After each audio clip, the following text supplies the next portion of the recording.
गुरुर्ब्रह्मा गुरुर्विष्णुः गुरुर्देवो महेश्वरः गुरुसाक्षात् परब्रह्म तस्मै श्री गुरवे नमः। ओम शंकरं शंकराचार्यं केशवं बादरायणं सूत्रभाष्ये कृतं वन्दे भगवन्तो पुनः पुनः। ओम युक्ताहार विहाराय विविक्तस्थलवासिनी मलयालयतीन्द्राय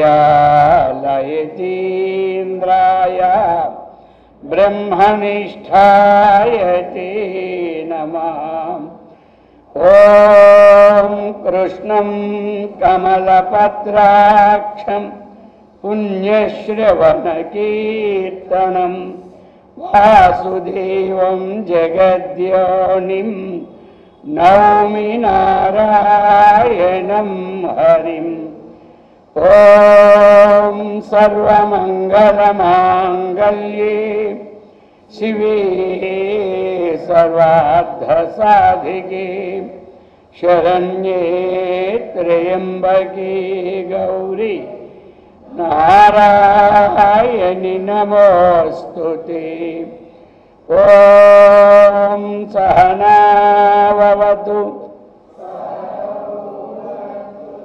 सह वीर्यं करवावहै तेजस्विनावधीतमस्तु मा विद्विषावहै।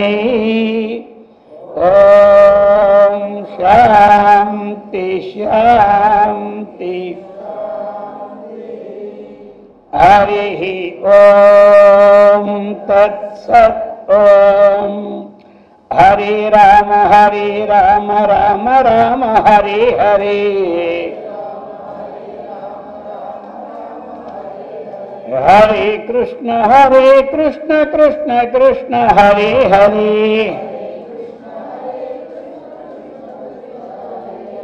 हरे राम राम राम हरे हरे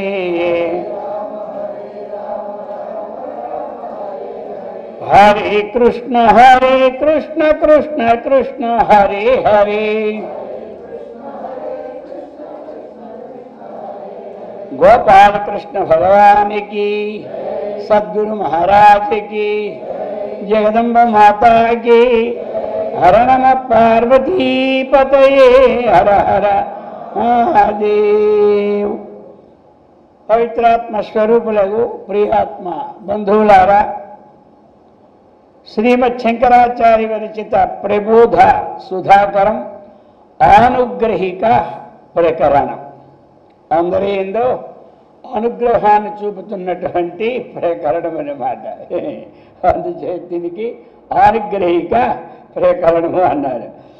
ఇందులో 243 కృపాపాత్రం యస్య త్రిపురరిపురంభోజవసతి సుతా జహ్నో పూతాచరణ నఖ నిర్నేజనంగలం నిర్నేజనం జలం ప్రధానం వా యస్య త్రిభువన పతిత్వం విభురపి నిదానం సో అస్మాకం జయతి కులదేవో యదుపతి. కృపాపాత్రం యస్య త్రిపురరిపుః అంభోజవసతి సుత జిహ్నో పూత చరణ నఖ నిర్నేజన జలం ప్రధానం వా యస్య త్రిభువన పతిత్వం విభురపి నిదానం సో అస్మాకం జయతి కులదేవో యదుపతి.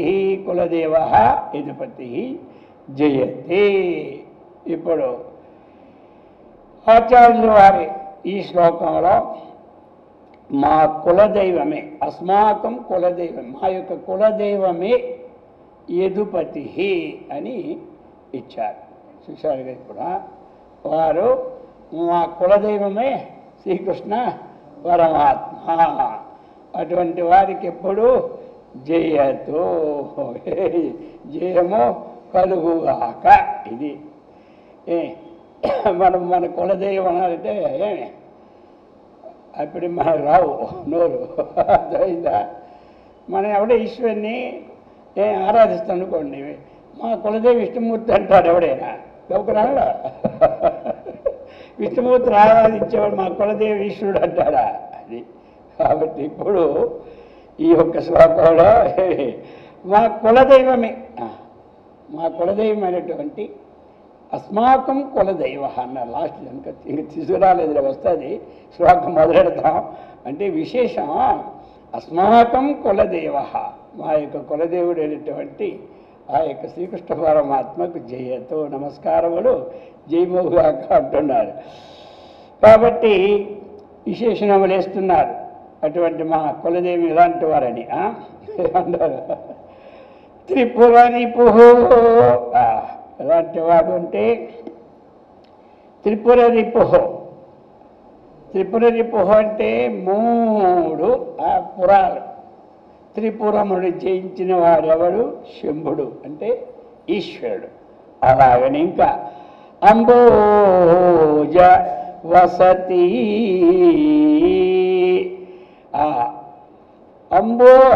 అంబునా జాయితి ఇది అంబోజ, నీటి నుంచి పుట్టినటువంటి వాడు. కాబట్టి ఆయన బ్రహ్మదేవుడు. నీటిలో పుట్టినవాడు ఎవడు? బ్రహ్మదేవుడు అనమాట. 243. కాబట్టి ఈ విధంగా అంబోజ వసతి, పద్మనివాసుండేటువంటి బ్రహ్మ యస్య కృపా పాత్రం, యస్య ఏ యొక్క విష్ణుమూర్తి యొక్క లేక విష్ణుమూర్తి అవతారమైన శ్రీకృష్ణ పరమాత్మని యొక్క కృపకు పాత్రులైన వారు ఎవరు? వీళ్ళిద్దరు, ఒకటి శివుడు, రెండవడు బ్రహ్మదేవుడు. యస్య ఎవరి యొక్క కృపకు పాత్రులైన వారు, ఎవరి యొక్క కృపకి ఇంకెవడు ఉన్నాడు అక్కడ? 3వ వాడు. ఇద్దరు పోతే ముగ్గురులో వాళ్ళిద్దరికి ఏమీ లేదురా అంటే ఉన్నవాడు ఎవడు? ఈయనకి అనమాట. అందుచేత విష్ణువు అనుకోండి, విష్ణు అవతారం అయిన కృష్ణుడు అనుకోండి. అందుకు చెప్తున్నారు కృపాపాత్రం, కరుణకు పాత్రులైన వారు. అది ఎవరైతే ఈశ్వరుడు కానీ, అంటే శంభుడు శివుడు, ఈశ్వరుడైనా ఆయన శివుడే కానీ బ్రహ్మదేవుడు కానీ ఎవరి కృపకు పాత్రులైన వాడో అటువంటి వాడే మా కులదైవమైనటువంటి శ్రీకృష్ణ పరమాత్మ. అక్కడికి అన్వయం చేయాలి చివరికి ఇదంతా. ఇంకా ఎలాంటి వాడు చెప్తున్నారు ఇప్పుడు. ఇక ఈ ప్రకారముగా కృపాపాత్రం త్రిపుర రిపు ఒక ఆయన ఏమి అంటే ఈశ్వరుడు. అంబోజ వసతి అంటే బ్రహ్మదేవుడు. యస్య ఎవని యొక్క, ఏ మహావిష్ణువు యొక్క లేక ఏ శ్రీకృష్ణుని యొక్క కృపాపాత్రం, కృపకు పాత్రులైన వారు.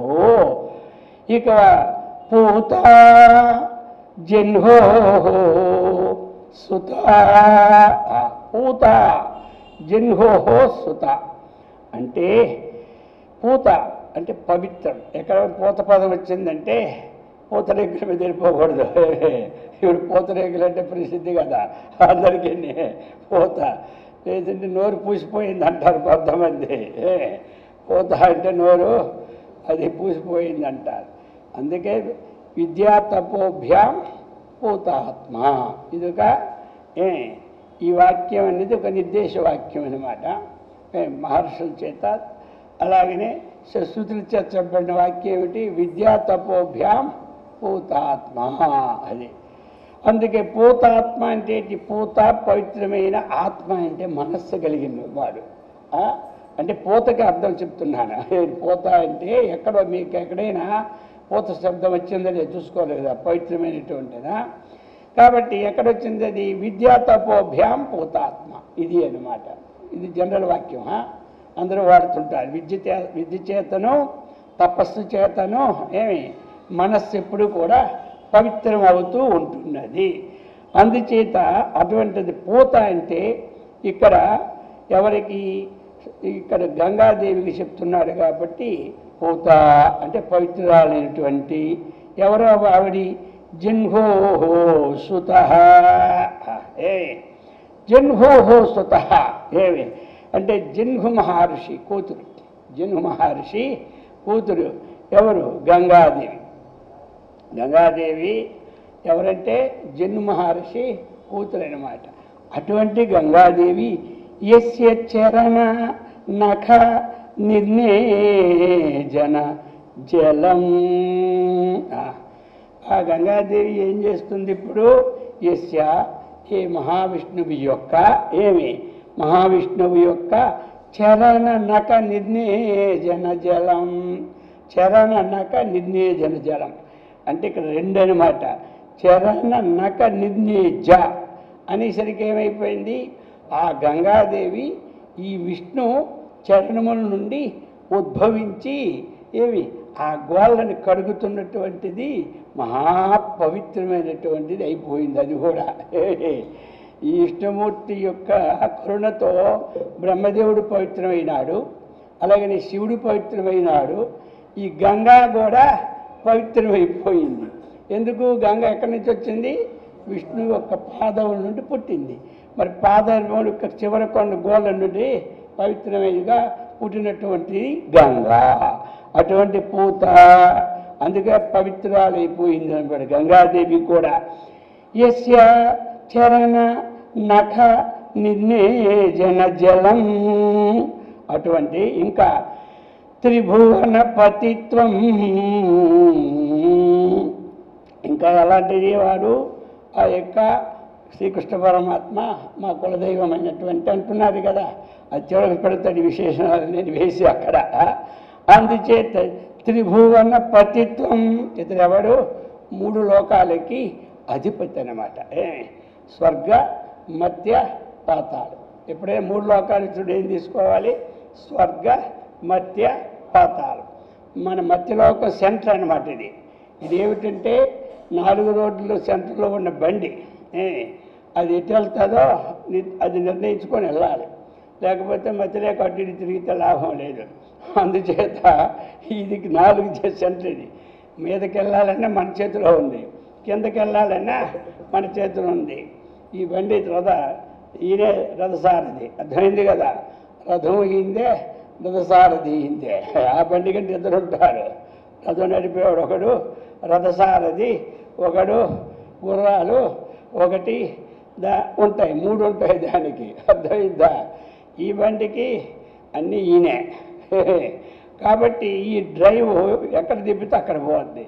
అందుకో మళ్ళీ మళ్ళీ రాబోది మానవ జన్మ అన్నాడు. ఈ జన్మలో ఎక్కడికి పోవాలో కనీసం మోక్షానికి పోకపోయినా అధోలోకానికి పోకుండా ఊర్ధ్వలోకానికైనా వెళ్తే చాలు, ఈ జన్మ పావనం అయిపోయినట్టే. అర్థమైంది కదా?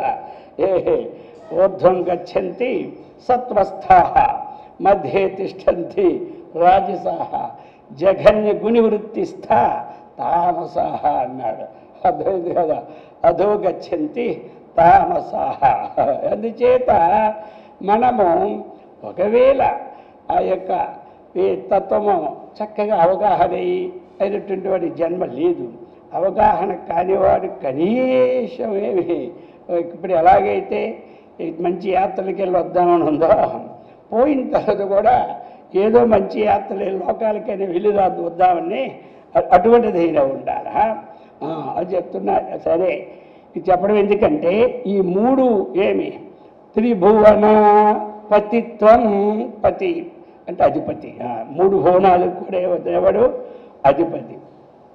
ఇంకా యస్య ఏమి యవని యొక్క, యస్య అన్నప్పుడు షష్ఠి యవని యొక్క, యవని యొక్క చివరిగా చెబుతారు కృష్ణ పరమాత్మ కానీ విష్ణు యొక్కన. యస్య యవని యొక్క ప్రధానం. కాబట్టి యస్య యవని యొక్క ప్రధానం, ఇది యవని యొక్క ప్రధానము, ప్రకర్షణ దానము ప్రధానం. అర్థమైంది కదా. ఈ దానం ప్రధానము అన్నప్పుడు రెండు ఉంటాయి, ముఖ్య కారణము కూడా ప్రధానం. ఏమి కాబట్టి ప్రధాన మంత్రి అంటారు. ఇద్దరికి కొంచెం తేడా ఉండాలని రాష్ట్రానికి కేంద్రానికి ఈయన ముఖ్యము, ఆయన ప్రధానము. అర్థమైంది ముఖ్యం. అందుచేత ఇక్కడ ప్రధానం అది. ఇక్కడేమిటి ప్రధానము, దానం. ఒక దానం ఇచ్చాం, ప్రధానం బాగా ఇచ్చాం. బాగా ఇచ్చారంటే ఏమిటి, అతడి అనుగ్రహం బాగా మనకి కలిగిందనమాట. అర్థమైంది కదా. ఇప్పుడు 100 రూపాయలు ఇచ్చేవాడికి 1000 రూపాయలు ఇచ్చాడంటే ఇప్పుడు ఎలా ఇచ్చాడు, ఇంకా ఫుల్గా అనుగ్రహం కలిగింది. 1000 ఇస్తాను అనుకో, 1,00,000 ఇచ్చాడంటే ఏమైంది అంటే ఉదాహరణ చెబుతున్నాను. ఇప్పుడు డబ్బులు లెక్క కాదు మనకి, ఏమంటా అది ఇప్పుడు ఏమైంది, ఇంకా అనుగ్రహం కలిగింది. అలాగనే ప్రధానం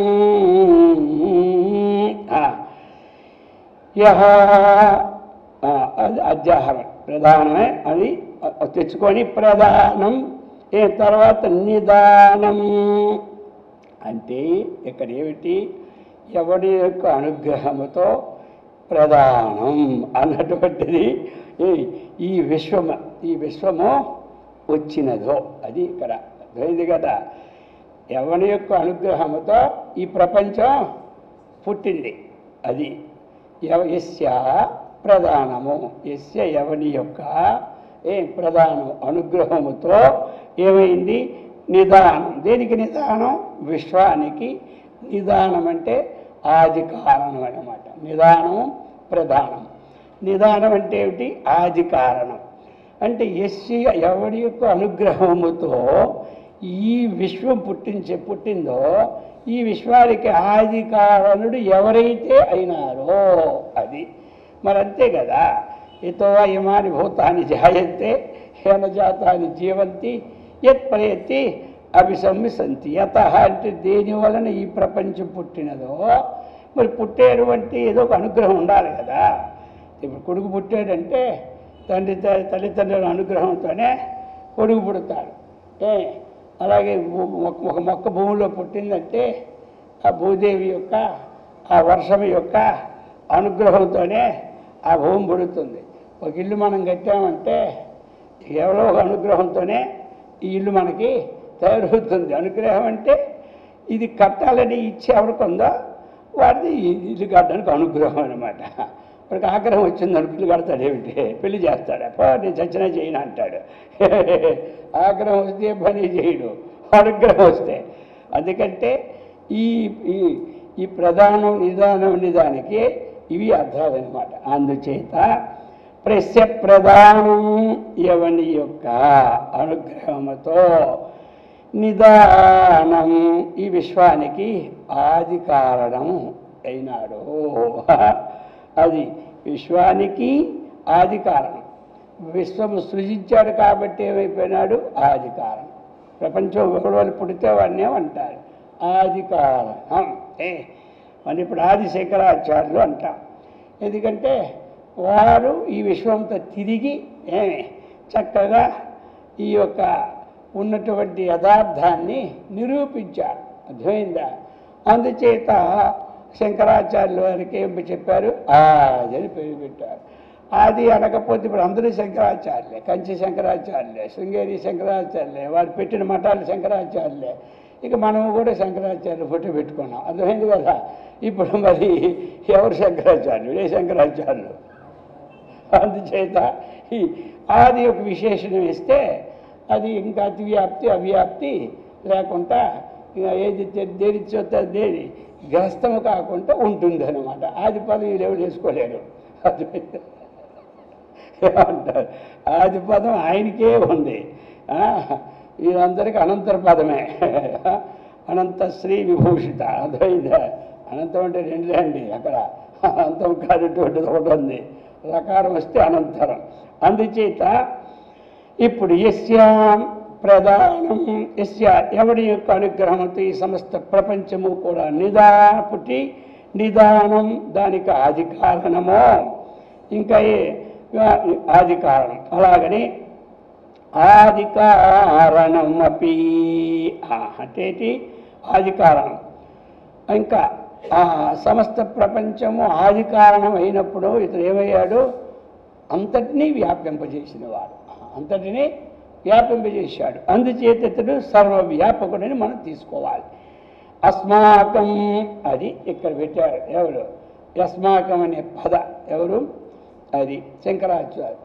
అస్మాకం అంటే మాకు లేక మనకు, రెండు ఉంటాయి. అస్మాకం అస్మాకంతు విశిష్టాయే తాన్నిబోధ యోత్తమ. అస్మాకంతు విశిష్టాయే తాన్నిబోధ తిజోత్తం. అస్మాకం పదం మీకు అర్థమని చెప్తున్నాను. అస్మాకం పని లేదు కానీ పదం ఎక్కడొచ్చిందని.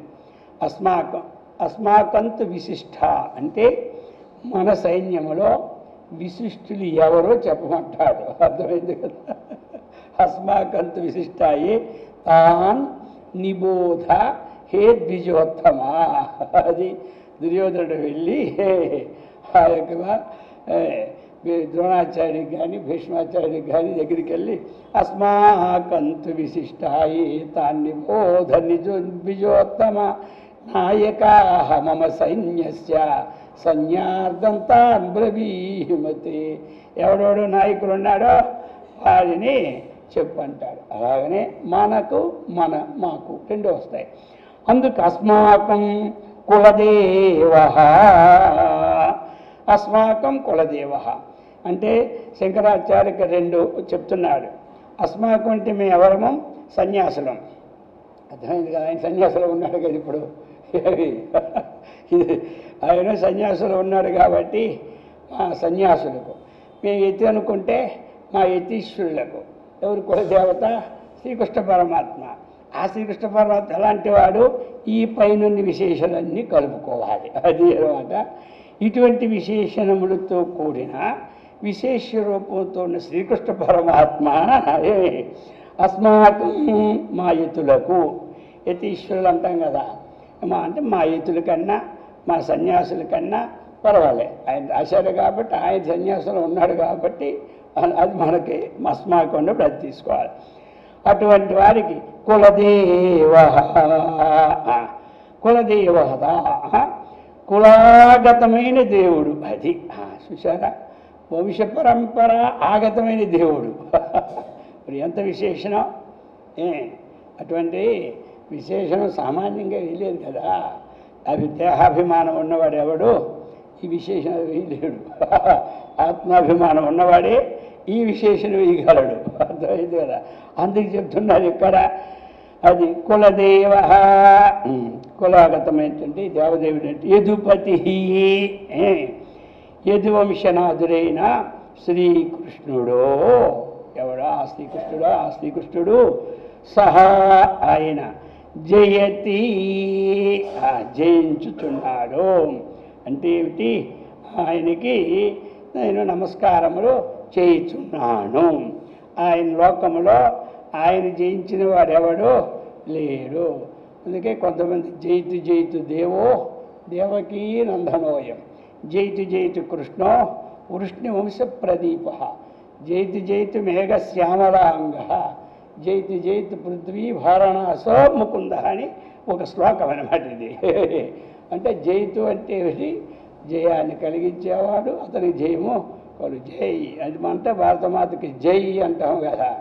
సత్యమేవ జయతో నాణ్యపంథ. ఈ విధంగా అటువంటి వాడికి అటువంటి ఆయనే జయించుచున్నాడు. అందరిలోని జయించున్నాడేంటి? అందరిలోనికి సర్వోత్కృష్టమైన వాడు. అదేవిడు జయించాడో వాడికి సర్వోత్కృష్టమైన వాడు. అర్థమైందా? అది విశేషణం. ఆ విధంగా ఇటువంటి విశేషణాలతో కూడినటువంటి ఆ శ్రీకృష్ణ పరమాత్మకు, మా యొక్క వంశం కులదేవత అయిన శ్రీకృష్ణ పరమాత్మకు నేను నమస్కారము చేయుచున్నాను. ఇది ఇందులో ఏమిటి? 4 ముఖలు. ఆ శంభువు అంటే ఈశ్వరుడు, అలాగని ఎవడు బ్రహ్మదేవుడు. ఎవరి ప్రసన్నం ద్వారా వారు ఆ కృపకు పాత్రులై వారి పనులు చక్కగా చేసుకుంటారు. గంగా నది కూడా చక్కగా భగవంతుని యొక్క కృపకు పాత్రులై ప్రవాహం చేస్తూ ఉన్నది. అటువంటి శ్రీకృష్ణ పరమాత్మ ఈ జగత్ సృష్టికి ఆది కారణమైన వాడు. ఆయన యొక్క అనుగ్రహంతోనే ఈ సృష్టి, పరమాత్మ యొక్క అనుగ్రహంతో ఈ సృష్టి వచ్చింది. అటువంటి వాడు అస్మాకం, మా యతులకు కులదేవత. అటువంటి కులదేవతకు జయితు జయము మంగళం కలుగుగాక అన్నటువంటి విశేషాన్ని చెప్పారు. చెప్పి ఇప్పుడు 244 మాయాహస్తే అర్పయిత్వా భరణకృతి కృతే మోహమూలోద్భవం మాం మాతః కృష్ణాభిధానే చిరసమయముదాసీన భావం గతాసి కారుణ్యైకాధివాసీ సకృదపి వదనం నీక్షసే త్వం మదీయం తత్సర్వజ్ఞేన కర్తుం ప్రభవతి భవతి కిన్ను మూలస్య శాంతిం. ఇదంతా ఒకటే శ్లోకం, 2 శ్లోకాలు కలిసి నెంబర్ 1 ఉంది కాబట్టి 1 అనుకోవాలా, 2 నెంబర్లు వేస్తే 2 అనుకోవాలా. అందుచేత అది చెప్తున్నారు. మాయాహస్తే అర్పయిత్వా భవన కృతి కృతే మోహమూల ఉద్భవం మాం మాతః కృష్ణాభిధానే చిరసమయం ఉదాసీన భావం గతాసి కారుణ్య ఏకాధివాసే సకృతు అపి వదనం నా ఈక్షసే త్వం మదీయం తత్ సర్వజ్ఞే నా కర్తుం ప్రభవతి భవతి కిం ను మూలస్య శాంతిం. చెప్తున్నారు కృష్ణాభిధాని. ఇప్పుడు కృష్ణుణ్ణి ఒక తల్లిగా భావించి శంకరాచార్యుడు ప్రార్థిస్తూ ఉన్నారన్నమాట. కృష్ణుణ్ణి ఇప్పుడు మనం కూడా కొన్ని దాంట్లో కృష్ణ శతకంలో మరి ఏం కృష్ణ శతకం రాసిన వాడు ఏమన్నారు? నీవే తల్లివి తండ్రివి, నీవే నా సకుడవు గురుడవు దైవము, నీవే నా గతియు పతియు నిజముగా కృష్ణ. అలాగనే ఆచార్యుల వారు ఇక్కడ ఏమిటంటే కృష్ణుడిని ఒక తన తల్లిగా భావించి ఇప్పుడు అంటున్నారు కృష్ణాభిధానే. ఆ కృష్ణుడిని పేరు గల మాతః సంబోధన అన్నమాట. హే మాతః, ఓ తల్లి. అది ఎవరు? శంకరాచార్యుల వారు. ఇదేంటంటే కృష్ణాభిధానం అని కృష్ణుడిని పేరు గల ఓ తల్లి అని ఎవరిని సంబోధిస్తున్నారు? శంకరాచార్యుల వారు. రాసిన గ్రంథం ఆయనే కదా, అంతా ఆయనే. కాబట్టి కృష్ణాభిధానే అని ఆచార్యుల వారు ఏమన్నారు? కృష్ణుడు అను పేరు గల ఇప్పుడు సంబోధన. హే మాతః, ఓ తల్లి, మూల ఉద్భవం మాం. అది అర్థం తెచ్చుకోవాలి. కాబట్టి మూల ఉద్భవం. మరి ఏ విధంగా మనం అందరం పుట్టామో అది కూడా ఆయన ముందు ఆయన పుట్టుక ఆయన చెప్తున్నారు. ఆయన పుట్టుక అంటే మన పుట్టుక అదే, ఇంకేమిటి. పుట్టడం ఎవరైనా ఒకడే. పుట్టిన తర్వాత సంగతులు వేరు. పుట్టడానికి ఎవరు పుట్టినా, రాముడు పుట్టినా, కృష్ణుడు పుట్టినా, ఆంజనేయుడు పుట్టినా, మనం పుట్టినా, గొర్రె పుట్టినా, కుక్క పుట్టినా, నక్క పుట్టినా, పుట్టిన దాంట్లో తేడా లేదు. ఆ తరువాత ఏమిటి? పొందిన జ్ఞానాన్ని బట్టి, చేసే పనులు బట్టి వారి యొక్క మహత్వ శక్తులు వెళ్ళటిని బట్టి పేరు ప్రఖ్యాతలు వస్తాయి. అందరూ లేత పుడతారు, ఎంతమంది అంత పేరే పాడా. కొంతమందికి ఒకటి ప్రపంచంలోనే ఫస్ట్ తెచ్చుకుంటాడు, వాడి పేరు 24 గంటలు మోగుతూనే ఉంటాడు అన్ని టీవీల్లోనూ. మన పేరు ఎవడు మోగెత్తాడు, అర్థమైందా? కాబట్టి ఓ శక్తి ఉండాలి. బాగా సంపాదించిన వాడికి ఏమంటాడు, ప్రపంచంలో ఇది ఫస్ట్ వాడు ధన సంపాదన అంటాడు. ఏమి మనం అందరం అందులో లాస్ట్ వాళ్ళం, చివరి. 100 అయితే వాడు 100 కూడా పనికిరాము, ఇంకా తక్కువే. అర్థమైందా? ఇలాగనమాట. పుట్టినప్పుడు వాడు మనలోకి పుట్టాడు, పేరు ఎప్పుడు వచ్చింది, పుట్టగానే వచ్చింది పాడా. అది అది అందుచేత కృష్ణాభిధాని, కృష్ణుడిని పేరు గల మాత, హే మాత తల్లి, మోహమూల ఉద్భవం. మోహమూల ఉద్భవం, అవిద్యయే మూలం. మోహం అంటేటి అజ్ఞానం, అవిద్య అన్న అజ్ఞానం అన్నీ ఒకటి. ఒక దగ్గర పదం వాడుతూ ఒక దగ్గర సూటుకుంటుంది ఒక పదం, ఏమంటా ఆ సూట్ అయిన పదం అక్కడ వాడుతుంటారు సంస్కృతంలో. మోహమూల ఉద్భవం, మోహమూలం అంటే మోహమే కారణం. మోహం అంటేటి అవిద్యయే కారణం. ఆ అవిద్యే కారణముగా కలిగినటువంటి ఆ ఉద్భవం అంటేటి పుట్టిండం. మోహమే అవిద్యయే కారణముతో పుట్టినటువంటి మామ్ అన్నాడు. చూసారా మరి? మామ్ అంటే నన్ను. ఆ నన్ను అంటే ఎవరు? శంకరాచార్యనైన నన్ను అని అర్థం తీసుకో. నన్ను భరణకృతి కృతే, ఆయన ఏ విధంగా వర్ణిస్తున్నారు తెలుసా? భరణం అంటే భుడి భరణే ధాతు. భరణం అంటే పోషణ, అర్థమైంది కదా? ఆ శబ్దం ఉంది. ఇదిగో దేవాలయ భరణం కోసం ఈ భూమి ఇచ్చారంటారు. ఎక్కువ ఎక్కడ వాడతారు? పిల్లలకి ఇచ్చినప్పుడు భరణం అంటారు. మనవాడు వాడ మా కూతురికి భరణం ఇచ్చామంటారు. భరణం అంటే పోషించడానికి ఇచ్చామని అర్థం. 10 ఎకరాలు 100 ఎకరాలు దాని సంగతి, అది ఎంత ఇచ్చాను వద్దు ఇప్పుడు, అది భరణం అనమాట. కాబట్టి ఆ ప్రకారముగా చెప్తున్నారు. మాం నన్ను భరణకృతి కృతే, భరణకృతి ఈ పోషణ కార్యము నిర్వహించడాని కోసం మాయాహస్తే అర్పయిత్వా. ఎక్కడ ఎవడు మరి పోషిస్తాడంటే మాయాహస్తే. ఎక్కడ పెట్టే నన్ను మాయాదేవి చేతి ఎందు అర్పయిత్వా సమర్పించి ఉంచి. మాయాదేవి చేతిలో పెట్టావు.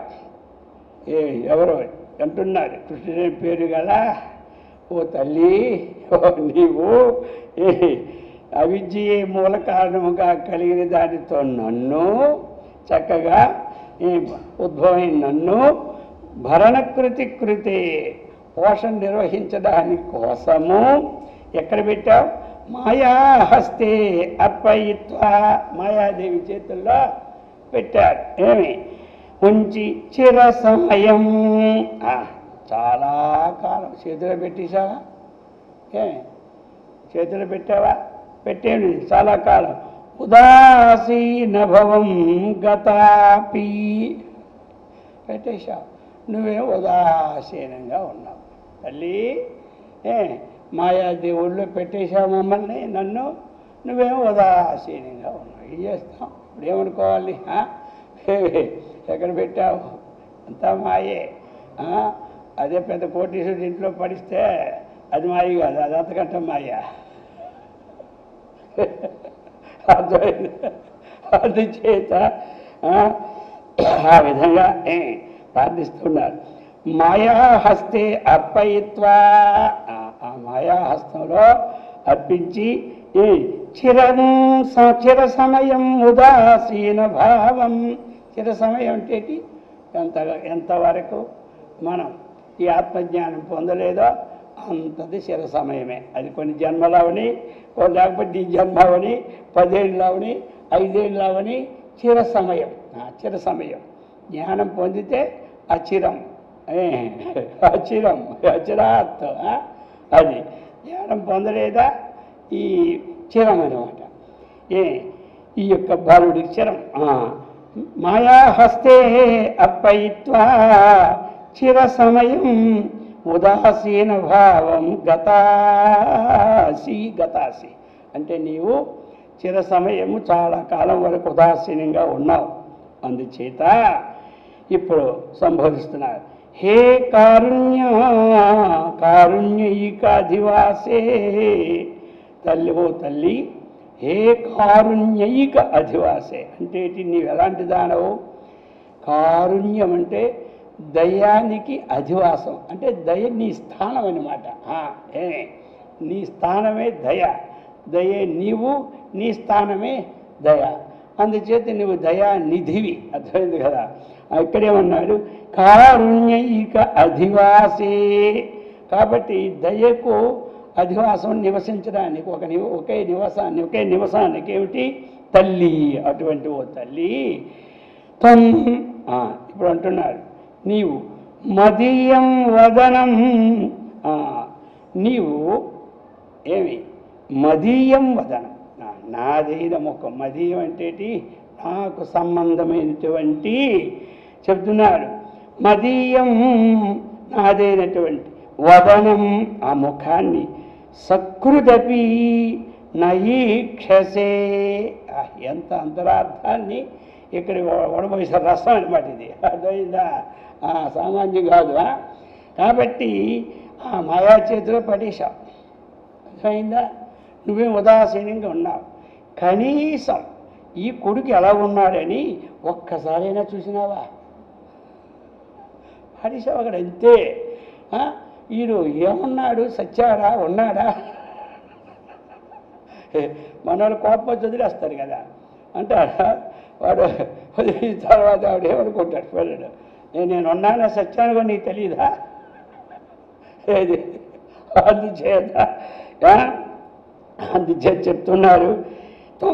నీవు మదీయం వదనం, నా ఒక సకృతి నువ్వు అనేక సార్లు కాదు. అసకృతి అంటే మాటిమాటికి, సకృతి అంటే ఒక్కసారి కూడా ఒక్క మారైనను నయీక్షసే చూడకుండా. అర్థమైంది కదా? అది చూస్తే కదా ఈ మాయైనా పోవాలా. మధ్యలోకి ఇది ఉంది కదా అడ్డు, ఇది పోతే కదా ఆయన దృష్టి పడదు, ఇది పోతే నీకు కనపడ్డావు. నీ దృష్టి పడిందా? పోతుంది. అర్థమైందా? నీ దృష్టి పడితే పోతుంది. కానీ నువ్వు ఒకసారి నన్ను చూడడం అంటున్నాడు. ఈ విధమైన ప్రార్థన రావాలి. 244 ఇది చక్కగా మననం చేసుకోవాలి. మాటికి మనం ఏకాంతంగా కూర్చొని విచారిస్తే అప్పుడేమవుతుంది? చక్కగా హృదయం ధరిస్తుంది. భగవంతుడి అనుగ్రహానికి పాత్రలు అవుతాం. అర్థమైందే? అది చెప్తున్నారు. అందుచేత ఇప్పుడు అంటున్నాడు వదనం ముఖమును సకృదపి ఒక మారైన ఈక్షసి చూడుకున్నావు. తత్ అందువలన తస్మాత్ కారణాత్ హే సర్వజ్ఞే, ఇంకో సంబోధన పెట్టాడు ఇక్కడ. ఓ సర్వము తెలిసిన ఓ తల్లి, మూలస్య. ఇప్పుడు వేడుకుంటున్నాడు ఎవరు? ఆచార్యుల వారు. ఈ విధంగా ఏడవాలి. ఎందుకు? ఊరికి ఏడిస్తే లాభం? వేసితే లాభం లేదు. ఆ ఏడుపు ఏదో. అందుకే శ్రీకృష్ణ పరమాత్మకే అంటారు, గీతలో అంటారు, అయ్యా ఏడిస్తే ఏడండి, అర్జునులాగా ఏడండి అంటారు. ఎందుక ఏడుపు దండగా? లేదంటే అర్జున్ దగ్గర నేర్చుకోమంటారు ఏడుపు. ఆయన ఏడుపుతో భగవద్గీత వచ్చింది. మన ఏడుపుతో వాళ్ళు వీక్నెస్ అయిపోతుంది. అర్థమైందా? ఇతరులకి రక్షించే బదులు మనమే ముందు భక్షింపు చేసుకుంటాం. సరే, ఇప్పుడు ఏమంటున్నారు శంకరాచార్యుల వారు? తతః, నువ్వు ఒక్కసారి చూడలేదు, సరే పోనీ ఒకటి ఇదేనే చెయ్యు. తత అందువలన సర్వజ్ఞే, ఓ సర్వజ్ఞమైన ఓ తల్లి, మూలస్య శాంతి కర్తం, ఈ సంసార మోహానికి కారణమైనటువంటి ఏ అవిద్య అయితే ఉన్నదో దానిని శాంతి కర్తం, అది నశింప చేయు. అర్థమైందే? ఆ నశింప చేయుటకు భవతి, నీవు ఎలా అంటున్నాడు? పూజ్యురాలవు నీవెవరవో. భవాన్ శబ్దం ఎప్పుడూ కూడా మంచిదన్నమాట. భవతాం భవాన్ భీష్మచ్చ కర్ణచ్చ. అందుకు మన తెలుగులో తమరు అంటాము, అలాగే సంస్కృత భవాన్. భవాన్ మీరు అంటుడు ఆయన అధ్వానాచార్య దగ్గరికి వెళ్ళి. అందుచేత భవతీ పూజ్యురాలు నీవు ఏమి అడుగుతున్నాడు, ప్రశ్న వేస్తున్నాడు ఇప్పుడు చివరిలో. ఏమి నా ప్రభవతి కిం, నువ్వు సమర్థుద, నీవు నా ప్రభవతి కిం ప్రశ్న వేస్తున్నాడు. ఈయన మాత్రం చెప్పాడు పూజ్యురాలు నీవు నశింపచేయుటకు పూజ్యురాలు, అది నశింపచేసే శక్తి నీలో, అందుకే వాడాడు మొదట. ఇప్పుడు అంటున్నాడు ఏమంటున్నారు, నా ప్రభవతి కిం, సమర్థురాలు కావా ఏమి, అజ్ఞానాన్ని నశింపచేయడానికి సమర్థనతోడు కావా అని అడుగుతున్నాడు. అర్థమైంది కదా. అందుచేత ఇప్పుడు చెప్పి ఏమిటి ఇందులో ఉన్నటువంటి సారాంశం మనకు వచ్చింది. కృష్ణుడు అన్నటువంటి పేరు గల ఒక తల్లి, ఇంతకుముందు మా కుల దైవం అని చెప్పాడు, ఇప్పుడు వాడాడు కృష్ణుడనే పేరు గల ఓ తల్లి, నీవు ఏం చేశావు, ఈ యొక్క సృష్టి అవిద్యా మోహం చేత నన్ను ఉద్భవింపజేశావు. చేసిన ఎక్కడ పెట్టావు, ఆ మాయాదేవి యొక్క చేతిలో పడేశావు. ఆ పడేసి ఏం చేశావు, ఇక కనీసం ఒక్కసారైనా సరే ఏమి చూడలేదు. అర్థమైందా. కాబట్టి ఇప్పటికైనా ఆ మాయని తొలగించడానికి శక్తివంతురాలు కాబట్టి అది తొలగించు. ఏమి తొలగించిన శక్తి లేదా నీకు చెప్పు అంటున్నాడు ఎవరు, ఆచార్యుల వారు. అందుచేత ఇప్పుడు మనం ఏం తొలగించుకోవాలి, అందరం ఉన్నాం మాయా కావాలి, మాయాతీతనం కావాలి. మాయాతీతుడే గుణాతీతుడు, గుణాతీతుడే మాయాతీతుడు. ఇప్పుడు గుణాతీతుడే కైర్లింగి స్త్రీన్ గుణాన్ అతీతో భవతి ప్రభో కిమాచార్య కథం చేతాన్ ఏతాన్ గుణాన్ అన్నారు. ప్రశ్న వేశాడు కదా 14లో, అర్జునుడు వేశాడనమాట.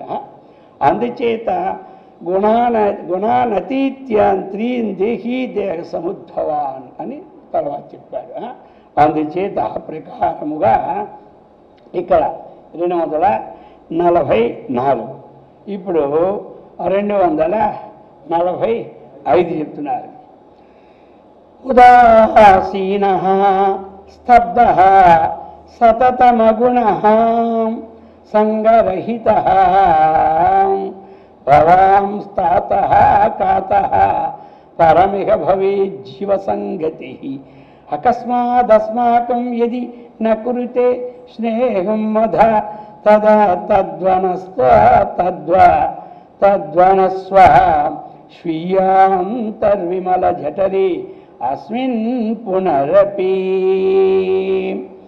ఉదాసీన స్తబ్ద సతతం అగుణ సంగరహిత భవాన్ తాతః కా అతః పరం ఇహ భవేత్ జీవనగతి అకస్మాత్ అస్మాకం యది న కురుతే స్నేహం అథ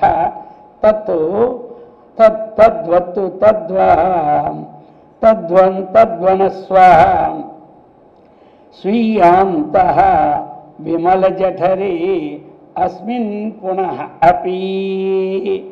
ఇప్పుడు మళ్ళీ ఎలాగైతే మాతృదేవో భవ పితృదేవో భవ అటువంటి సూక్తి ఏదైతే ఉందో ఆ సూక్తి ప్రకార విధానాన్ని ఇక్కడ తెలియజేస్తూ ఉన్నారు. ఎలా అంటే తాత, మన తెలుగులో తాత అంటే తండ్రి. ఇందులో ఏంటి సంస్కృతిలో తాత అంటే తండ్రికే తాత అంటారు, అది అనమాట.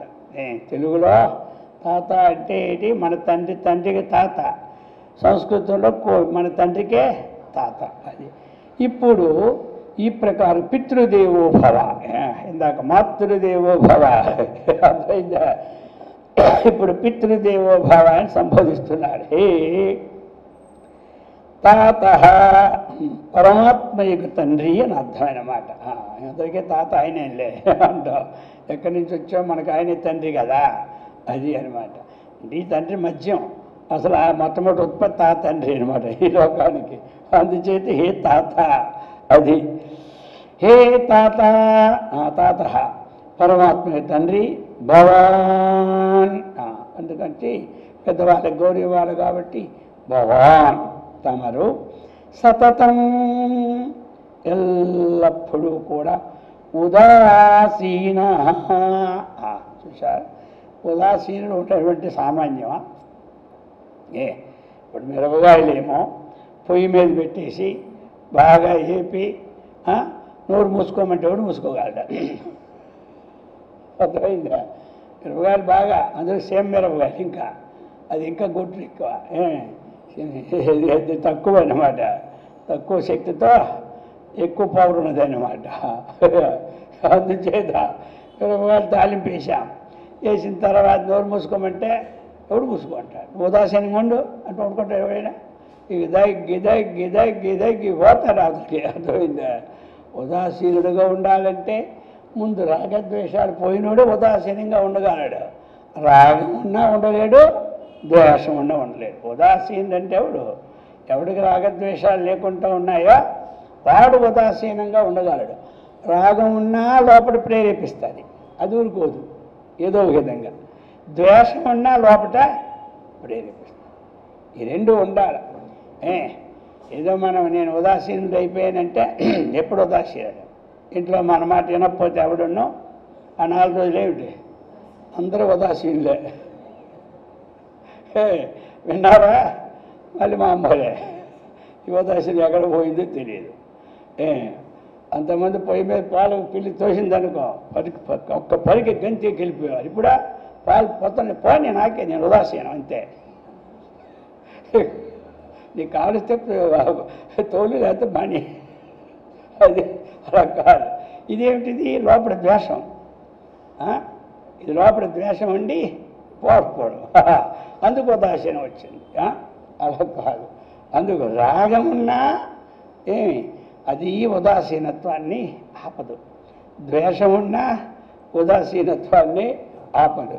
అందుచేత ఉదాసీన మఠం అంటే రాగద్వేష రహిత మఠమే ఉదాసీనం. అలాగా అది అనమాట. రాగద్వేషాలు ఎప్పుడు లేవు అప్పుడు ఏముండదు? అహంకారం ఉండదు. అహంకారము ఉండదు. రాగద్వేషాలకి హేతు ఏమిటి? అహంకారమే హేతు, అంతకని ఇంకేమిలే. నేను అన్నటువంటిది ఉంటేనే రాగం కానీ ద్వేషం కానీ ఉత్పన్నం అవుతుంది. ఈ నేనే సస్తి ఇంకేం ఉత్పత్తి, రాగం లేదు ద్వేషం లేదు, పాటు. అర్థమైందా? ఇంకా ఈ నేను అహం ఎప్పుడు ఉంటుంది? తన స్వరూపం తను తెలియనప్పుడు అహం ఉంటుంది. అహానికి అహం అంటే అజ్ఞానం. అహం అంటే అజ్ఞానం ఉన్నట్టు. అజ్ఞానం అంటే తన స్వరూపం తాను తెలియకపోవడమే అజ్ఞానం. ఎప్పుడు అహం ఉంటుంది? తన స్వరూపం తాను తెలుసుకోలేని వాడికి అహం వృత్తి ఉంటుంది.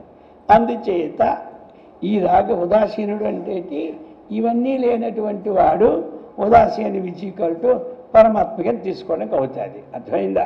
ఆ ప్రకారముగా చెప్తున్నారు. ఏమి ఉదాసీన. కాబట్టి నీ ఉదాసీన మంచిదే, కానీ ఇది ఎలాగా? నేనెవరు నీకు?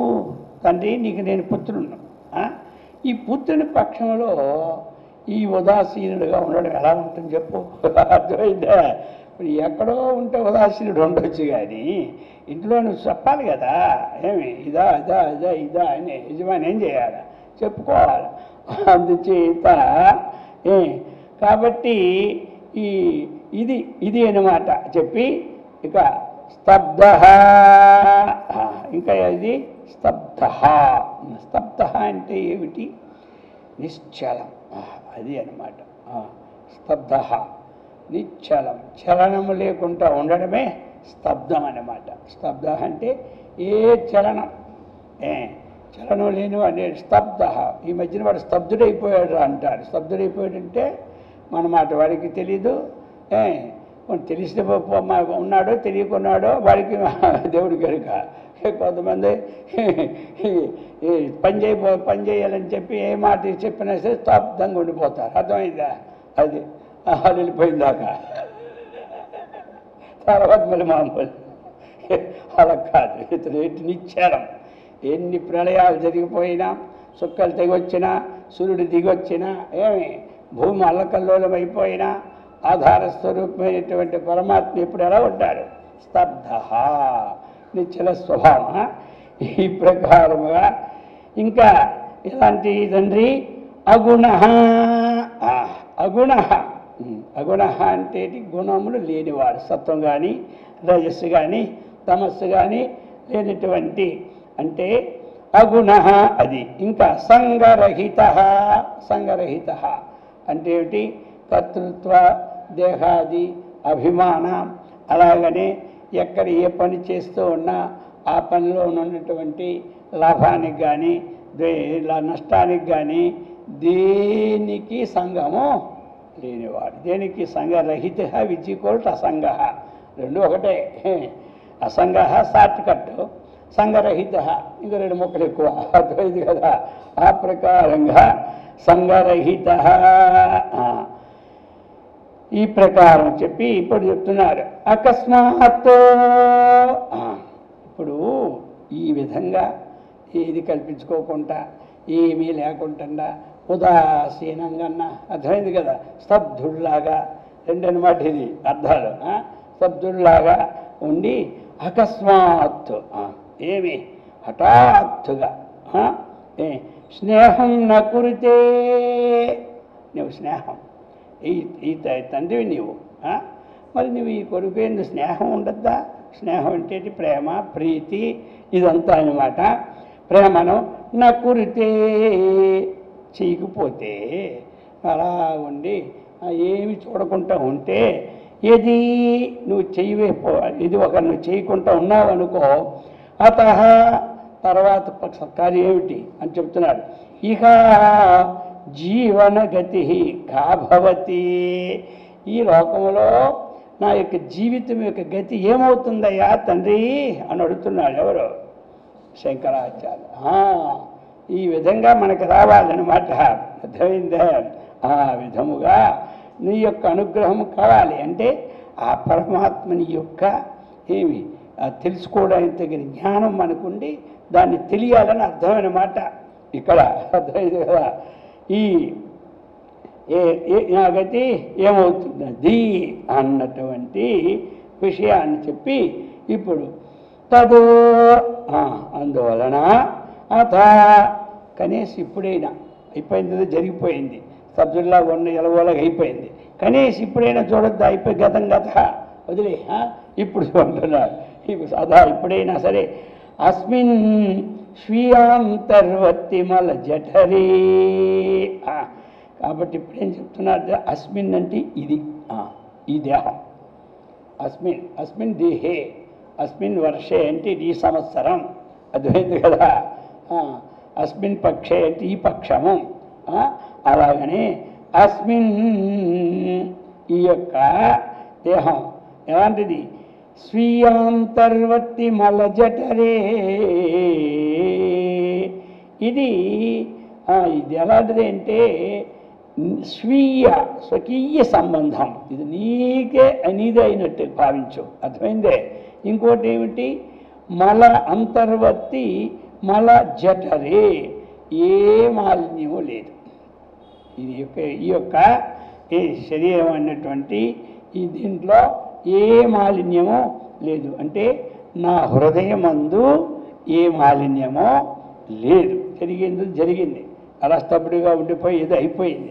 కానీ పునరపి తిరిగి మరొకసారి వసస్వ నివసింపవయ్యా నా హృదయంలో. అంటే ఏమిటి? నీ స్వరూపాన్ని తెలుసుకొని దివ్యశక్తిని ప్రసాదించమని అర్థం. నివసింపమంటే ఇందాక తల్లిగా ప్రార్థించాడు, ఇప్పుడు తండ్రిగా ప్రార్థిస్తూ ఉన్నాడు, అర్థమైంది కదా. ఈ ప్రకారముగా నీవు ఇది అలా ఉండిపోతే నా బతికేమైనా జీవనగతి, నేను ఇలా చావడమైనా ఇంకా అన్నిదా శరణం నాస్తియా. కాబట్టి త్వమేవ శరణం మమ. నీవు ఏం చేయాలి? ఈ తిరిగి అంటే పునరపి ఎవరిది నాకు తెలుసా? ఏమి? స్వీయ అంతర్వర్తి మల జఠరే. స్వీయ అంటే ఏంటి? అంత చక్కగా స్వకీయమైనటువంటి ఏ దోషము లేనటువంటి నా హృదయం అందుచేత నా హృదయం అందు నివసింపవయ్యా, నివసింపు. నువ్వు నివసించావంటే నా జన్మ ఏమవుతుంది? ధన్యం అవుతుంది. నివసించాలి అంటే ఇక్కడ అర్థం ఏంటి? నివసించడం, ఆయన నివసిస్తే ఇంకేముందా? రోజు ప్రధానమంత్రి మన ఇంట్లోనే ఉంటుంటే మనకేముందా? అన్నీ చూసుకోవడం. అక్కడెక్కడో ఉన్నాడని కానీ వారానికి 4 రోజులు మన ఇంట్లో ఉన్నాడు అనుకోండి, ఎవరు ప్రధానమంత్రి, ఇంకేముంది? మొత్తం ఇల్లు బంగారం తలుపులు అయిపోతాయి. ఇదల్లా మొత్తం ఎలా ఉంటుంది? అక్కడి నుంచి ఇక్కడ అంతా కాపలాయే. ఏమి ఆ ప్రకారంగా భగవంతుని నివసించమని కోరుకుంటూ ఉన్నారు ఎవరు? వీరు. ఇది కోరి ఇప్పుడు నిన్న మనకి వచ్చినటువంటి ప్రశ్నకి అది ఎందుకంటే అది వ్యాసుల వారు రాశారు. అది వ్యాసుల వారు రాశారు, శంకరాచార్య రాసింది కాదు. అది దశమ స్కందంగా చదువుతున్నాం, అదంతా దశమ స్కందమే. అది వ్యాసుల వారు రాసినటువంటి అది.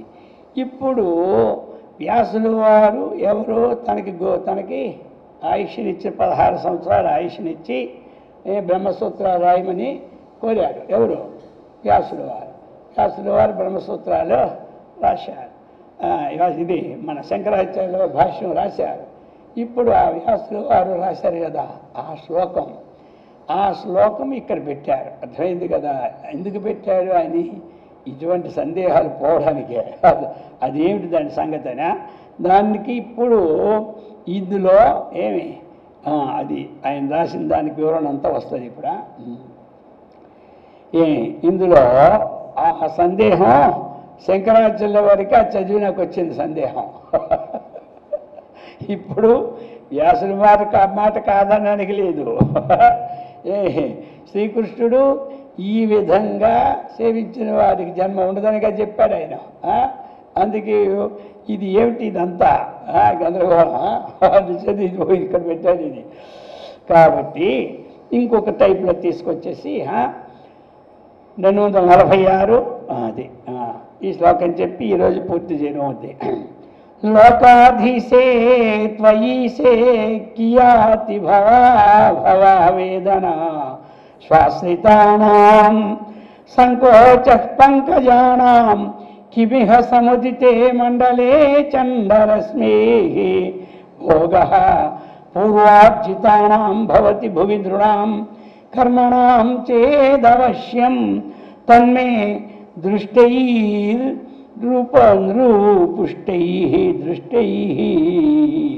నృపుష్టైః నను ధనుజనృపైరూర్జితం నిర్జితం తే లోకాధీశే త్వయి ఈశే కియాతి భవ ఆవేదన భవ వేదనా శ్వాశ్రితానాం సంకోచ పంకజానాం కిం ఇహ సముదితే సమ్యక్ ఉదితే సముదితే మండలే చండరశ్మే భోగః పూర్వార్జితానాం భవతి భువి నృణాం కర్మణాం చేత్ అవశ్యం తన్మే దృష్టైః ఓ నృపుష్టైః నను ధనుజైః పైః ఊర్జితం నిర్జితం తే. ఇది పదవిభాగం. ఇప్పుడు లోకాధీశే లోకాలన్నింటికీ కూడా ఎవరు? అధినాథుడు. ఏమి అటువంటి త్వయి అంటే నీవు నీయందు, నీవు నీయందు. త్వయి ఈశే త్వయి ఈశే సతి. సతి అని ఉతపాదం మన అధ్యాహారం చేసుకుంటాం. ఇక్కడ సప్తమి సతి సప్తమి అని. అలాగా త్వయి నీవు, ఈశే నీవు ఏమి పాలకుడివై ఉండగా. అది ఈశ. ఈశం అంటే శాసనకర్త, పాలించేవారు.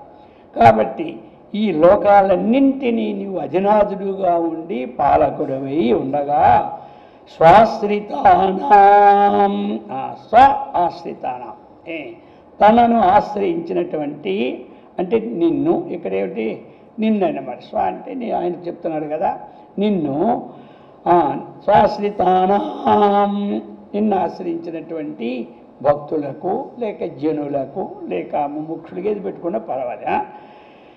భవ భవ భవ భవ భవ మాటి మాటికి అన్నమాట. భవభవం అంటే అంటారు. భవభవ ఏంటి? సంసారం అన్నమాట. ఈ సంసారం వలన పుట్టిన వేదన, సంసారం వల్ల పుట్టినటువంటి ఏది వేదన, బాధ. కిమ్మితి అడుగుతున్నాడు. ఎలాగ అడుగుతున్నాడంటే ఇప్పుడు ఆయన్ని కొట్టిపారడం లేదు, ఎవరిని? వ్యాసుల వారిని. ఇది దేవుడిగా అడుగుతున్నాడు. మరి ఈ భవభవ, ఈ సంసారం మాటి మాటికి రావడం, మాటి మాటికి పోవడం, ఈ పుట్టిన తర్వాత వచ్చిన వేదన అంటే బాధ. కిమ్మితి ఏమిటిది? ఎందువలన అని అర్థం. ఈ బాధలు ఎందుకో? ఈ పుట్టడం చావడం ఎందుకో? దేని వలన? కిం ఫలం, ఇది దేని ఫలం? అధవా అని. కాబట్టి ఇది ఫలం. ఈ యొక్క వేదన అన్నటువంటిది పుట్టడము చావడము, పుట్టడము చావడం అని దేని ఫలము అని అడుగుతున్నారు. ఇది దేని ఫలం? అందరం పుడుతున్నాం, వస్తున్నాం, వస్తున్నాం, పోతూ ఉన్నాం కదా. ఏం ఫలం? సరే, ఫలం. ఇక్కడ ఇంకోటి ఉంది. ఇలాగంటే ఉదాహరణ కూడా ఇస్తూ ఉన్నారు సూక్ష్మంగా. చండరశ్మి మండలే, అచండరశ్మి. చంద్రుడు అంటే ఏమిటి? మహాచండ అంటే చండశాస్త్రుడు అంటే ఉగ్రమైన వాడు. అటువంటి ఉగ్రకాంతి గల సూర్యుని యొక్క మండలే, మండలం అంటే ఆ యొక్క మండలం అందు బింబము సముదితే బాగుగా ఉదయించే అయినప్పుడు పంకజానం, ఎప్పుడైతే సూర్యుడు బాగా ఉదయించాడో అప్పుడేమిటి? పంకజానం సంకోచ ఇహ కిం. ఎంత ప్రశ్న వేస్తున్నాడంటే ఆయనది ఇంది అన్ని సంబంధం చేస్తున్నాడు ఇక్కడ. కాబట్టి బాగా ఉదయించాడంటే ఆ బురదలో ఉన్నటువంటి ఆ పుష్పము ఏమి చక్కగా విడబాడడానికి సంకోచిస్తుందా ఏమి? అర్థమైంది అందరికీ? సూర్యుడు మంచి రశ్మి వచ్చింది. సూర్యుడు రాకముందంతా ఎలా ఉంటాడు? మొగ్గలాగే ఉంటుంది. ఏమి అందరూ ఏమంటారు? ఈవేళ మొగ్గలో విడబారలేదంటారు. మామూలు మొగ్గలు కూడా ఏమంటే మబ్బు. ఈరోజంతా మబ్బు, రాత్రి అంతా వర్షం. రోజు పుష్పాల చెట్లు తలానికి విడబారుతాయి. సాధారణ ఉదాహరణ మీకు తెలిసిపోద్ది కదా. ఇప్పుడు మరి విడబారకపోతే ఏమనుకుంటాం మనం? ఏదో సూర్యుడికి లేదు, మబ్బులైపోయింది, అందుచేత రాలేదు.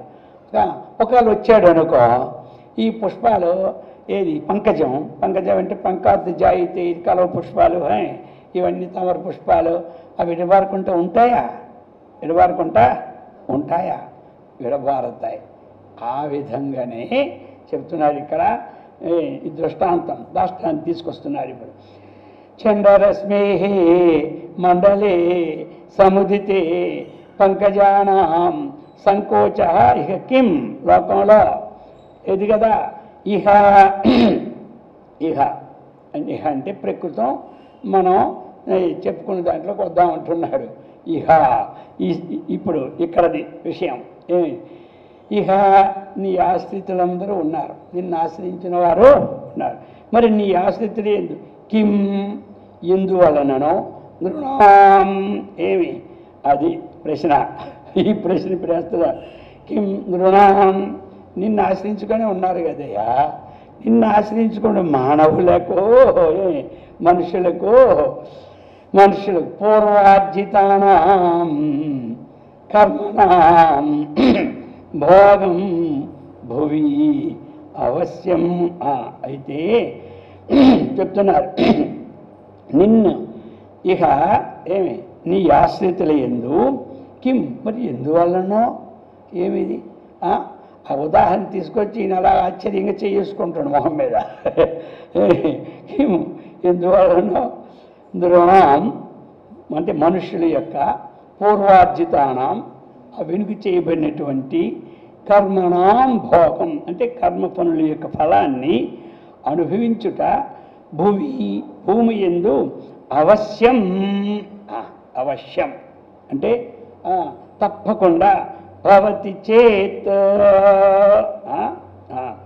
అది ఉన్నట్లయితే ఇప్పుడు ఇక్కడ చూశారేమది ఇప్పుడు కమలము ఏమి ఎప్పుడైతే సూర్యుడు వచ్చిపోయింది కదా మరి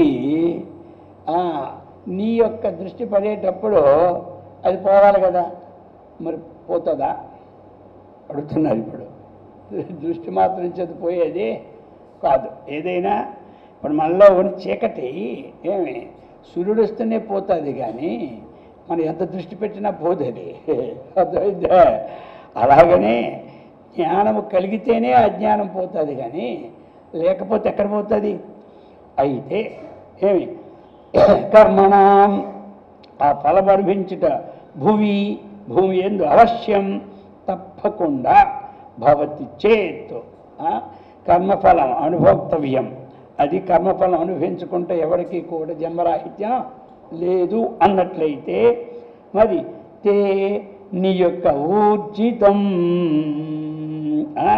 సూత్రం ఏదైతే నీ చేత గట్టి బలమైనదన్నటువంటి ఒక నిబంధనం పెట్టున్నారు పేరు చెప్పలేదు అర్థమైందా ముందు పెట్టున్నారు కదా వ్యాసుల వారు అక్కడ నీ భక్తులకి ఏమి మొత్తం జన్మ లేకుండా పోతుంది నీ చేతి వచ్చే వాళ్ళందరికీ జన్మే కలగదు పునర్భవం నాస్తి అని దానికి ఇక్కడ తీసుకొచ్చారు అది అటువంటి నిబంధనం ఆ సూత్రం అందులో పెట్టే సూత్రం ఆ నిబంధనం మే అది అంటున్నారు ఇక్కడ అటువంటి సుబంధనం తే నీ యొక్క ఏదైతే ఉన్నదో అక్కడ నిబంధన చేసే సూత్రం మే అది నరజాతితో కానీ నరజాతి ఎలాంటిది తామస గుణం సంబంధంతో కూడింది నరజాతి ఫస్ట్ అలాగా దృష్టై అది దృష్టై మరి తెలియబడినటువంటి వారి చేత ఏమి ఈ నరజాతి దృష్టై అంటే ఏమిటి తామస గుణము చేత ఈ సంబంధులైనటువంటి దృష్టి గల వారికి ఎప్పుడు అది తెలియబడదు ఏది ఆత్మతత్వం అన్నటువంటిది విజ్ఞానం అనేది ఎప్పుడో తెలియబడదు ఇంకా నృపృష్టై ఇంకా ఏంటి నృపృష్టై నరజాతులు నరులు ఎందు పుష్టి కలవారు అంటే బాగా బలము గలవారు అర్థమైంది కదా అటువంటి వారు మంచి ఏమి బలశీలులు వాళ్ళు ఉంటారు ఇంకా ధనుజ నృపై ఏమి అందరూ ఉంటారు వీళ్ళందరూ వీళ్ళందరూ ధనుజ నృపై రాక్షసాంశుల రాజులు శిశుపాలుడు అనగా అలా దంతవక్తుడు అనగా కంసుడు అనగా అర్థమైంది కదా మరి ఎంత రావణాసురుడు అనగా అలాగే కుంభకర్ణుడు అనగా అన్ని తీసుకోవాలి రాక్షసరాజులందరినీ వాళ్ళ చేత జరాసంధుడు అనగా వీళ్ళందరూ ఏంటి నిర్జితం ఏమి వీళ్ళందరూ కూడా జయింపబడ్డారా జయింపబడ్డారంటే ఈ లోకంలో జన్మెత్తుకుంటా మరలా ఉన్నారా ఏమిటిది అందుచేత అలాగని చెప్పి నేను నిన్ను జయించిన వాడిని కాదని అనడం లేదు అలాగని చెప్పి ఈ జన్మ రాకుండా ఉంటుందని మాట నేను అనేవాడిని కాదు ఇది సస్పెండ్ పెట్టారు శంకరాచార్యుల వారు కాబట్టి ఒకటి మనం అనుకోవాలంటున్నారు ఆచార్యుల వారు నీకు పొందినటువంటి వారికి నమే భక్త ప్రణశ్యతి ఉత్తమ జన్మ వస్తుందని శాసనం చేయమన్నారు అర్థమైంది కదా ఆయన గట్టిగా ఖండించుకుంటా ఇది నా సందేహం అని చెప్పారు అక్కడ అర్థమైంది కదా చెప్పి ఆయన సమన్వయపరిచారు గట్టిగా ఖండించడానికి ఎలాగంటే ఇది వ్యాసుడు వారు రాసి పెట్టారు సరే ఏ భావంతో ఆయన రాశారు ఇప్పుడు ఇక్కడ శ్రీశైలం శిఖరం దృష్ట్యా పునర్జన్మ నవిద్యతి ఇది లోక ప్రసిద్ధం కాశ్యాన్ మరణాన్ ముక్తి ప్రసిద్ధం ఈ రెండు ప్రసిద్ధమే ఏంటంటే ఒకటి శ్రీశైలం శిఖరం దృష్టి ముక్తి వస్తుందన్నమాట కాదు అర్థమైంది కదా అక్కడ ఏమి కాశీలో ఉంటే ముక్తి వస్తుందన్నమాట కాదు ఏమిటి లాభము అందుకే ఆచార్యులు వారు అన్నారు సరే వాడికి ఎప్పుడూ జన్మ నష్టము కాదు మంచిగా జన్మ వచ్చి మళ్ళీ వాడు పొందొచ్చు శ్రీశైలం శిఖరం తీస్తే అంతకన్నా మాలిన్యం పోతుంది కాశీలో ఉంటే మాలిన్యం పోతుంది డైరెక్ట్ ముక్తి మాత్రం కాదు అని తీర్మానం చేశారు. అర్థమైంది కదా, ఇది తీర్పు. దీంట్లోనే ఆయన సెట్ చేశారు, ఇటు కాక అటు కాకుండా మధ్యలో. అందుచేత ఈ విధముగా ఏమిటంటే అతిశయం కొన్ని ఏమిటంటే ఆ లెక్కల్లోనైనా సరే సరే పొందామని అనుకోవడానికే కానీ ఎప్పుడు అజ్ఞానం పోతే కానీ ఇది ఎవరిది లేదు. ఇదే ఉంటే ప్రజలందరూ ఒక దెబ్బకు ముక్తికి వెళ్ళిపోవాలి, భక్తి ఉన్నాడు అందరూ ముక్తికి వెళ్ళిపోవాలి, సత్యవాళ్ళందరూ ముక్తికి వెళ్ళిపోవాలి, రాక్షసులందరూ ముక్తిని పొందిపోవాలి. ఇది అందుకని అన్నాడు మరి ప్రారంభం ఈ సూర్యుడు ఉదయిస్తే కలవపు వికసించినట్టుగా వీళ్ళందరికీ అది జరుగుతుందా? ఆశ్చర్యంగా ఉందే. మరి అది వికసిస్తేనే వీళ్ళు కూడా పాపాలు పోయి ముక్తులకి వెళ్ళిపోవాలి, ముక్తి అందరూ వెళ్ళిపోతారా? మరీ ఆశ్చర్యంగా ఉంటుంది అన్నారు శంకరాచార్య. అందుచేత ఈ ప్రకారముగా మనకి ఏమిటంటే ఆయన చేతిలో పడింది కాబట్టి ఏదో ఉత్తమ జన్మకు పోతాడు అంతే. రామనాథ చచ్చాడు, ఏదో పూర్వశాపం వల్ల అక్కడ పోయినారు. ఎక్కడికి మళ్ళీ అక్కడికి వైకుంఠంలో ద్వారపాలకులుగా ఉండి 3 జన్మలు ఎత్తే చచ్చారు, పోయినారు. అంతేగాని పోయి అక్కడే కాపులో ఉన్నారు కదా, వాళ్ళు జన్మ లేకుండా పోయారా పాడా? అర్థమైందే. ఆయన ఉన్నందుకని ఉండవలసిందే, అక్కడ వెళ్ళవలసిందే. అందుచేత ఈ ప్రకారముగా తీసుకొచ్చారనమాట. శిశుపాలను అందుకే తీసుకొచ్చి ఉదాహరణ పెట్టేసినాడా అందుకు ఇది.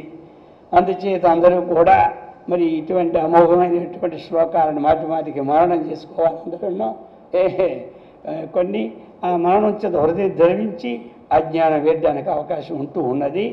అటువంటి సత్కర్మనిష్టను, భగవద్భక్తిని, ఆత్మవిజ్ఞాన సంపత్తిని, ఆయురారోగ్య ఐశ్వర్యాన్ని కూడా ఆ యొక్క శంకరాచార్యుల వారు అమ్మవారి సదా రక్షించుగాక. ఓం సహనా భవతు సహనౌ భునక్తు సహ వీర్యం కరవావహై తేజస్వినావధీతమస్తు మా విద్విషావహై. ఓం శాంతి శాంతి శాంతి.